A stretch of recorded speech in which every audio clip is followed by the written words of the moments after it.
3월 1일 장전 시향입니다.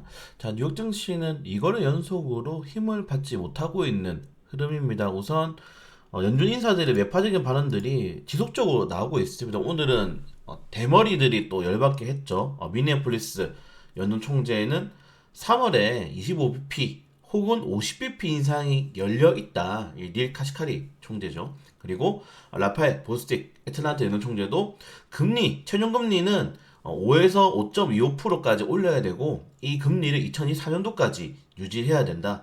이 두 명의 빡빡이들이 오늘 이렇게 또 매파적인 발언을 하면서 또 시장을 누르고 있는 상황에서 사실 오늘은 좀 반등이 나왔어야 되는 시장이었습니다. 네, 일단은 중국이 제조지표가 굉장히 좋게 나왔죠. 그리고 이번 주 양해가 있어요. 불과 3일 뒤에 본격적으로 개최를 하는데 거기에 대한 기대감들도 있었고, 그리고 사실 뭐 이 일론 머스크의 이런 발표, 테슬라의 발표를 앞두고는 보통 단기적인 하락이 나온 다음에 그 다음에 올라갑니다. 그러니까 뭐 최근에 했었던 이 로봇 발표라든가 그걸 제외하고는 뭐 마스 플랜 1, 마스 플랜 2, 뭐 배터리 데이, 미디어 데이 이런 거 엄청 많이 하잖아요. 보통은 뭐가 나올까 하면서 이제 기대감 올랐다가 발표 당일날은 소폭 조정이 나오고 그 다음에 까보니까 굉장히 나쁘지 않은 것 같아. 또 투자 심리가 활활 타면서 올라가는 모습이 나오는데 이런 테슬라라든가 최근에 많이 올랐었던 뭐 이런 빅테크 업종들이 단기적으로 조정이 나오면서 좀 시장에 부담을 줬다라고 생각하시면 될 것 같습니다. 일단은 제가 오늘 이렇게 재료 이렇게 좀 말을 세게 했죠. 삶은 개구리 증후군.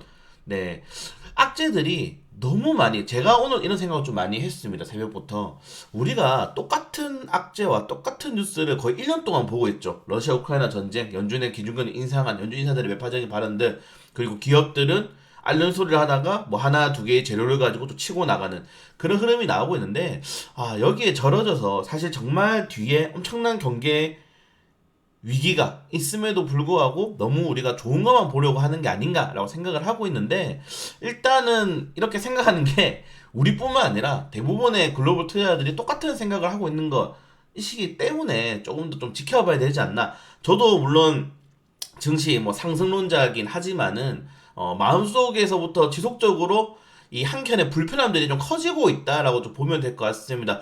전체적인 매크로들을 제가 신경 쓰지 않아도 된다라고 말씀을 드리지만은 그 매크로의 결국엔 투자 심리가 흔들릴 수밖에 없는 거거든요. 그러니까 이렇게 뉴욕 증시가 꾸준하게 좋은 증시나 나쁜 증시가 번갈아 가면서 나오고 있는 상황에서 시장이 최근에는 나쁜 쪽으로 좀 영향을 많이 받아서 투자 심리가 위축되어 있는 상황이지 않나라고 좀 말씀을 드리고 싶고, 이런 것들은 결국에는 국내 증시의 약세장을 좀 불러일으킬 수 있겠죠. 그래서 당분간은 뉴욕 증시가 좋은 이슈가 있음에도 불구하고 반등이 나오지 못한다는 것은 국내 증시는 사실 미국 증시의 변동성을 거의 2배 이상으로 받는다고 보면 될 거기 때문에 어느 정도 3월 달에도 사실은 뭐 좋게 말씀을 드리고 싶지만은 변동성이 굉장히 높아지고 있는 시장이 될 수밖에 없다는 점. 다만 양해라는 좋은 재료가 아직 하나 남아있다. 우리 무기는 하나 남아있다. 그래서 양해 관련된 이런 수혜주들이라든가 아니면 중국의 본격적인 리오프닝에 대한 기대감들은 어느 정도 가지고 가는 것으로 좀 이번 주도 대응해 볼 수 있도록 하겠습니다.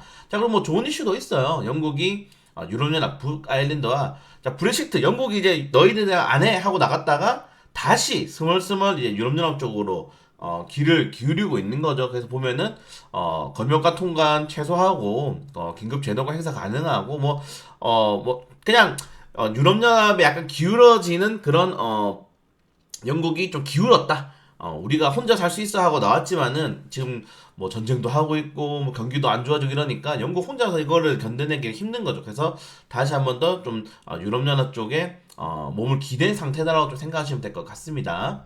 네, 그리고 어제는 이제 제조지표가 잘 나오면서 달러 인덱스가 좀 조정이 나왔어요. 위안화가 많이 올랐죠. 위안화가 많이 강세가 나오면서 달러 인덱스 소폭 조정이 나왔고, 다만 2년물 국채금리, 10년물 국채금리가 약간 야 이거 5% 돌파하나요? 네, 5% 돌파. 10년물 국채금리는 4%를 장중에 돌파를 했습니다. 네, 장중에 4%를 돌파를 하게 되면서 굉장히 큰 시장에 부담감을 줄 수 있는데, 국채금리에 대해서는 많이 설명해 드렸기 때문에 좀 빠르게 넘어가면 될 것 같고요. 그걸 제외하고는 여러 기관들이 좀 증시에 대해서 매파적인 발언들을 이어나가고 있다는 점, 그리고 반도체 이슈들이 좀 크게 나오고 있어요. 반도체가 올해 3분기쯤에는 저점에서 반등이 나올 거라고 기대되고 있는데 이게 금리가 만약에 2024년도까지 만약에 이어지게 된다면은 경기가 위축될 가능성이 크다는 거죠. 내년까지. 그러면은 아무리 반도체 업종들도 선방역 약간 이 경기를 선행하는 지표긴 하지만은 그래도 올해 하반기가 아니고 내년 상반기에 반등이 나올 수 있다. 이래 되면 또다시 우리나라 삼성전자, SK하이닉스가 좀 부진할 수 있고 최근에 삼성전자, SK하이닉스 같은 경우에는 이 말도 안 되는 반도체 지원법 이슈에 좀 스트레스를 많이 받고 있습니다. 네, 이 제가 그 금요일 날 말씀드렸는데 이거 보시는 것처럼 초과이익 공유 굉장히 크죠. 초과이익 공유. 네, 그리고 여기 보시는 것처럼 이 경제 국가 안보 그러니까 기술을 어느 정도 오픈해라라는 압박까지 줄 수 있을 정도의 재료들이거든요. 네, 그런 것들 때문에 초과이익 공유와 이 경제 국가 안보 이슈들이 과연 삼성전자, SK하이닉스가 반도체 지원법에 따라서 미국의 이런 지원을 받는 게 맞느냐 이런 것도 굉장히 좀 논의가 되고 있는 상황에서 이게 지금 중요한 건 이 시작입니다. 반도체법 그리고 이 인플레 감축법 오죠. 3월 달에 여기에 그리고 바이오법 그러니까 지금 보시는 것처럼 이 미국이 본격적으로 보호무역 자국 내 우선주의 무역을 진행하고 있는데 우리나라처럼 수출 주도 국가 특히 원자재가 하나도 나지 않는 수출 주도 국가에서는 이런 것들이 굉장히 리스크가 크게 나올 수밖에 없다는 점들이 결국 시장에 좀 부담감들은 많이 주고 있다. 좀 다시 말씀을 좀 드리고 싶습니다. 네. 자, 그리고 러시아가 지금 우리나라가 미국에 무기도 수출하고 러시아 제재 확대를 좀 참여를 계속적으로 미국이 하려고 하고 있는데 저는 굉장히 반대입니다. 네, 지금 보시는 것처럼 우리나라는 우크라이나랑 무역률이 0. 몇 개나 무역을 안 해요. 우리나라는.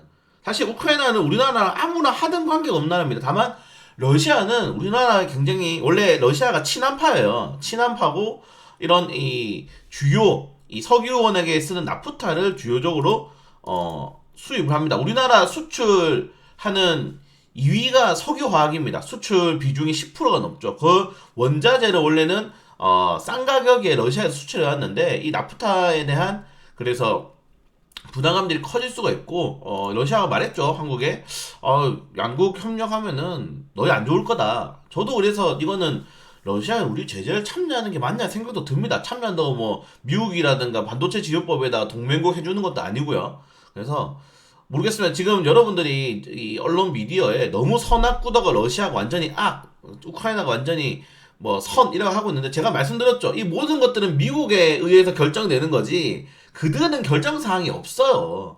네, 제가 뭐 러시아를 옹호하는 거 아니지만은 전쟁이란 거는 선 대 선의 대결입니다. 원래는 이익을 위해서 서로가 사는 거기 때문에 누구의 잘못이 없습니다. 원래 강대강의 입장으로서는 솔직히 말씀드려서 그래서 과연 우리나라 한국이 러시아 제재에 동참하는 게 맞냐? 저는 좀 이게 의문점이 들고요. 네, 그리고 이란이 핵무기 관련된 이슈가 또 다시 한 번 더 나오고 있다는 점. 그래서 지금 우리 대외적으로는 좋은 뉴스가 하나도 없습니다.